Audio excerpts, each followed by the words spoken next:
The Russian military's struggles in Ukraine have seriously dented its reputation.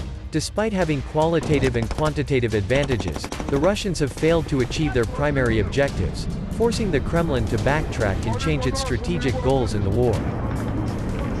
The Russian military's elite airborne force, the VDV, was at the center of the invasion that kicked off on February 24, and its paratroopers have suffered heavy losses in several high-profile failures during the campaign.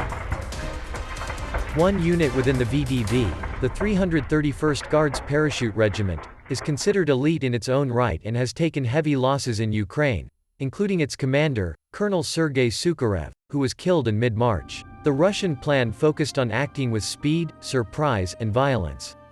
Russian President Vladimir Putin and his advisors envisioned a war that lasted 48 to 72 hours, captured key Ukrainian urban centers, including Kyiv, and toppled the Ukrainian government. One of the main Russian targets in the initial hours of the invasion was the Antonov Airport near the Ukrainian town of Hostomel, about 20 miles from Kyiv. VDV paratroopers conducted an air assault on the airport using about 30 helicopters. At first, they were able to capture it, but it was a short-lived victory, as a Ukrainian counterattack by Special Operations Forces and conventional troops retook the airfield. During the Hostomel attack, it seems that the Russian VDV forces failed to expand the airhead. They got stuck on the airfield and were unable to push out and keep Ukrainian forces from getting near the airstrip. Moreover, the Ukrainian defenders anticipated a Russian attempt to seize the airfield and had placed obstacles, such as buses and tractors, on the runways to prevent Russian transport aircraft from reinforcing the initial wave of VDV forces. Russian commanders also failed to reinforce the paratroopers on the ground with additional helicopter-borne forces, a complete failure of doctrine. VDV forces, which are distinguished by the V marks on their vehicles, have been involved in several other failures, suffering heavy losses throughout the invasion. In one case in early March, an entire VDV mechanized patrol was ambushed and destroyed by Ukrainian special operators in the Kyiv suburb of Irpin.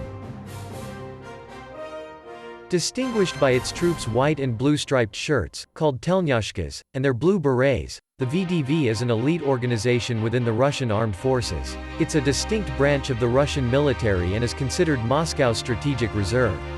When a contingency appears, the VDV is there. During the recent upheaval in Kazakhstan, the VDV was one of the first Russian forces that was sent in, acting as what Moscow called peacekeepers. The VDV's size and doctrinal role differentiates it from airborne units in the US and other Western militaries. In 2015, the commander of Russia's airborne troops, Colonel General Vladimir Shamanov, said that force would grow to 60,000 paratroopers in the years ahead.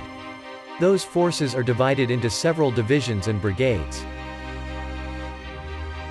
The doctrinal role of Russian airborne forces is also distinct from that of their US counterparts.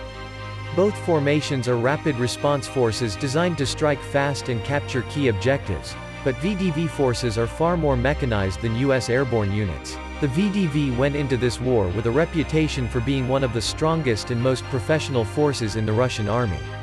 Whatever the reasons behind the Hostomel airport debacle, it's clear the reputation of this once feared military unit has been dealt a severe blow. Thank you very much for watching.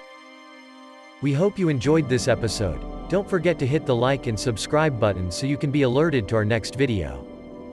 We'll see you again soon on Warzone. Ну, что я вам могу сказать?